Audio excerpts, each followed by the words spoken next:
मैं आपसे कुछ कहना चाह रही थी। वैसे भी मैं जानती हूँ कि आप यहाँ आई हैं सारा की शादी रुकवाने के लिए, और मैं भी नहीं चाहती कि सारा फरहत के इन्फ्लुएंस में रहे। लेकिन मैं एक बात आपको बता दूं, आदिल बहुत अच्छा है, वो सारा का बहुत ख्याल रखेगा। उसकी माँ जैसी भी हो, वो अपनी माँ जैसा नहीं है। जानती हूँ, मगर मैं आपसे कुछ और पूछना चाहती हूँ। जी जी पूछिए।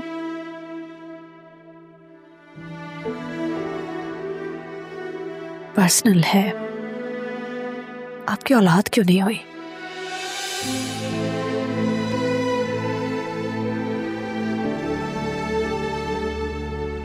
मुझे इस घर में लाया इसलिए गया था। मतलब? शादी से पहले मेरा एक माइनर सा ऑपरेशन हुआ था और उसमें कुछ कॉम्प्लिकेशंस आ गई, जिसकी वजह से मुझसे माँ बनने की सलाहियत छिन गई।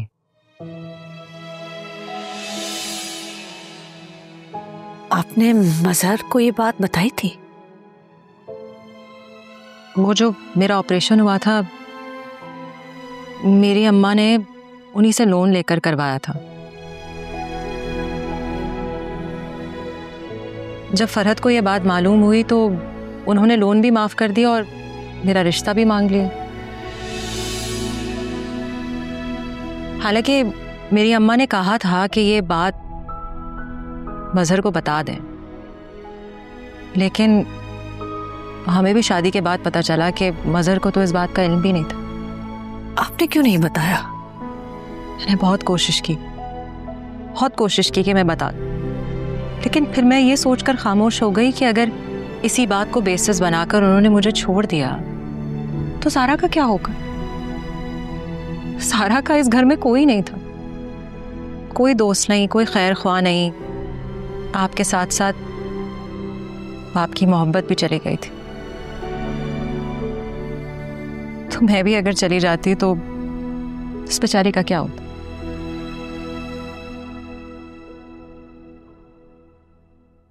फरहत ने ये सब क्यों किया? वो नहीं चाहती थी कि उसके भाई के घर में औलाद। मैंने तब मजहर से कहा था कि फरहत को अलग से घर लेकर दे, ताकि उसके बच्चे एहसासे महरूमी का शिकार ना हो। लेकिन वो तो खुद एहसासे महरूमी का शिकार है।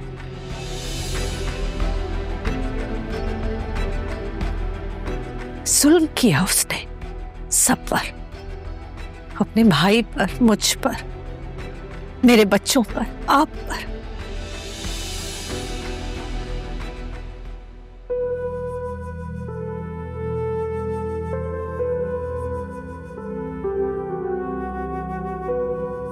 I'm sorry. I'm sorry.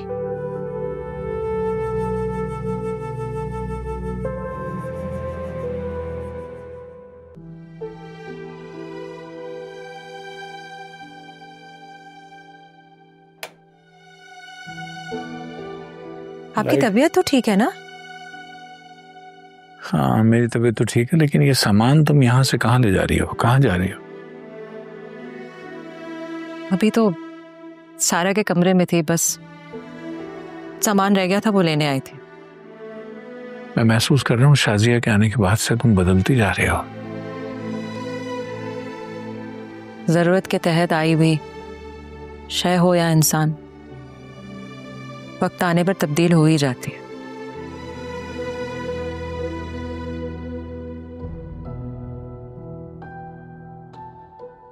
Shazia से जो तुम कह रही थी, क्या वो सब सच था?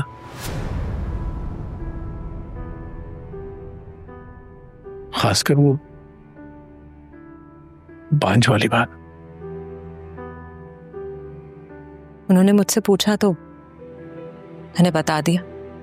समझ तो मैं भी नहीं पाया था कि शाजिया ने तुमसे सवाल क्यों किया, लेकिन तुम्हारे जवाब ने कम से कम मुझे दहला दिया। सलमा, बच्चा ना होने वाली बात पर मैंने कितने ताने दिए तुम्हें, कितनी अजियत पहुंचाई है मैंने तुम्हें, और तुमने ये सब कुछ बर्दाश्त किया सिर्फ इसलिए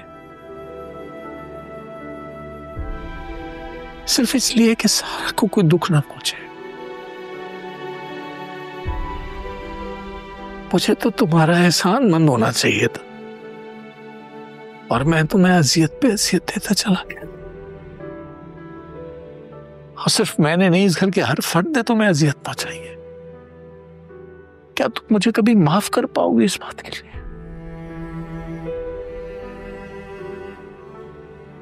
आपको माफ करना तो बनता ही नहीं है मेरा। मैं तो बहुत पहले समझ गई थी कि पापा ने आपको अनजान रखा हुआ है।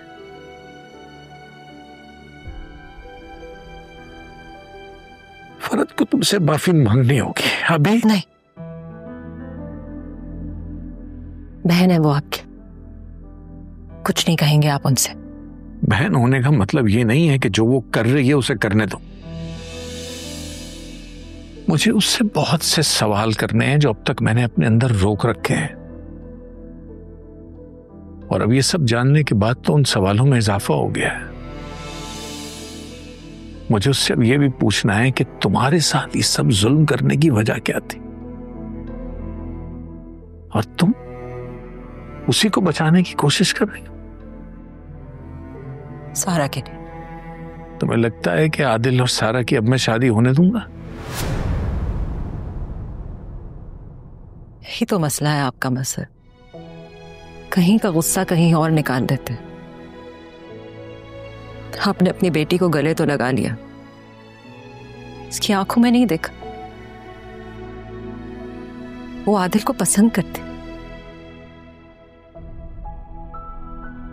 पहले मैं भी नहीं चाहती थी कि सारा की शादी हो, वहां पे वो उस घर में बहू बन के जाए,